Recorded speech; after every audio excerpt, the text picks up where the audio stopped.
Bonjour Patrick Laclémence. Bonjour. Vous êtes enseignant-chercheur à l'UTT, l'Université de technologie de Troyes. Vous êtes en charge du master ingénierie et management en sécurité globale appliquée. Alors l'une des spécificités de cette formation, c'est qu'elle fait appel aux sciences humaines en plus des disciplines scientifiques plus directement en rapport avec le métier d'ingénieur. Alors la première question que j'ai envie de vous poser, c'est pourquoi faire appel aux sciences humaines? Alors je vais redresser cette question en vous disant, mais pourquoi faire appel aux sciences de l'ingénieur pour sécuriser le parcours d'un homme?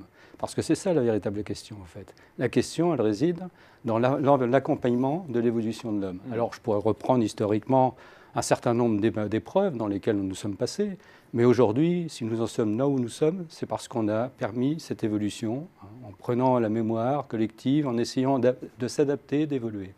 Vous savez, j'ai pris le métro pour venir vous voir. Et pour prendre le métro, il y a un certain nombre de choses qui sont assez intéressantes à étudier, dont on ne fait plus attention. On monte l'escalator électriquement, on passe ses tourniquets, la rame arrive 2 minutes après arriver, etc., etc., etc. Et on s'aperçoit que peu à peu, on efface tous les moments de vie qui font qu'on a des craintes, qu'on a des angoisses. Aujourd'hui, tout est fluide.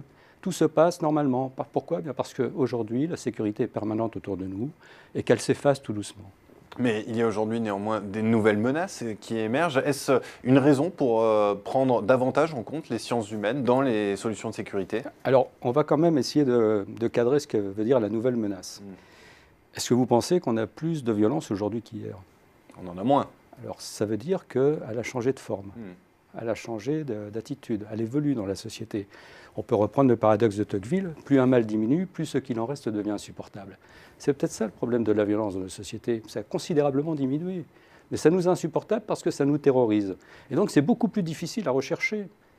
Ce n'est plus un système qui est visible, identifié, mais c'est un système qui est plongé dans l'anonymat collectif et qui vient nous terroriser. Pourquoi? Eh bien parce que dans la violence, et ça sert les sciences humaines à cet espace d'analyse, dans la violence, ce qu'on voit le plus, ce n'est pas l'acteur, c'est la victime.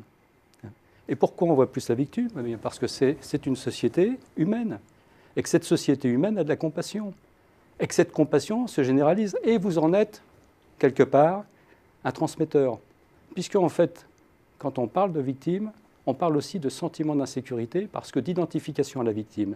Et voyez le résultat, c'est-à-dire qu'on voit bien que la société humaine a considérablement évolué, grâce à la technologie, grâce à l'accompagnement, grâce à tout un tas de processus.